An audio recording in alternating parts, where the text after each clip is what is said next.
የጋሞም ከጋሞ ውጪ የሆናችሁም የትምህርት አፍቃሪዎች እጃችሁን ለኛ እንድትዘረጉ እንጠይቃለን። የእውቀት ቤታችን አርጅታለች። ዛሬ ተዳክሞ አቅማቶ የተማሪ መቀመጫ የመምህር ማረፊያ ወንበር ጠረጴዛ ባለመኖሩ ገብተን በማየት በጣም አሳዝኖን ጥሪ ያስተላለፍን በእንዲዮ በግልም ያለ ሰው ፊደል እዚህ የቆጠረ አይደለም ስራ ያዘ አይደለም ፊደል የቆጠረ ሰው እቺን ትምህርት አሳድጎ ቆንጆ ትምህርት ቤት ሰርተን በኔ በኩል የተማራችሁትም ቢሆን በሌላውም መምህር የተማራችሁት እቺን ትምህርት ቤት የወደቀችውን እናንሳ።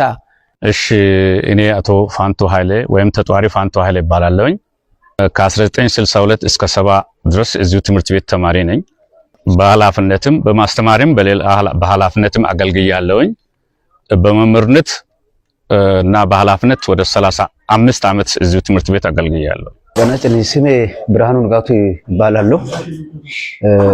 እኔ እንግዲህ የተወለድኩትም እዚህ ነው። ፊደል የቆጠርኩትም እዚህ ነው።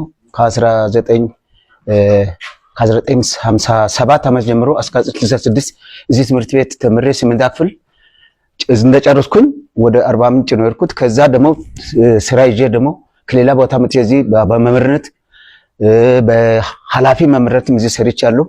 እቺ ትምህርት ቤት ለኔ እናቴ ናት፣ አሳዳጊ ነኝ፣ እንጀራዬ ናት። አሁን የምታበላኝ እሷ ናት። አሱንተ አቶ ዋዳቶ ኢቶ ዜጋ ጋይተታስ ካሰ ትምህርት ከታን 1951 ጀመረ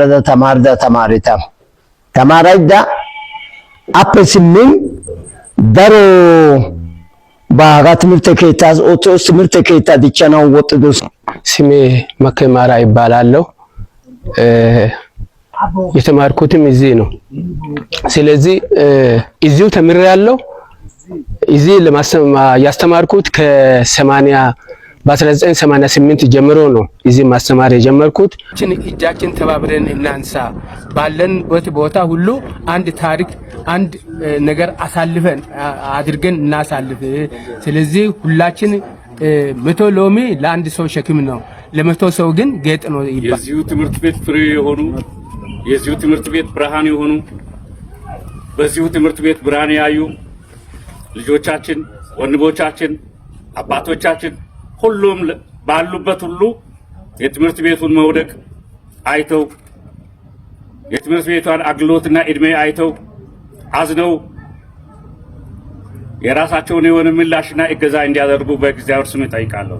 ጤና ወደ አቤት ትምህርት ከታ ኑተማልዶ ሶከዳንና ጨግስ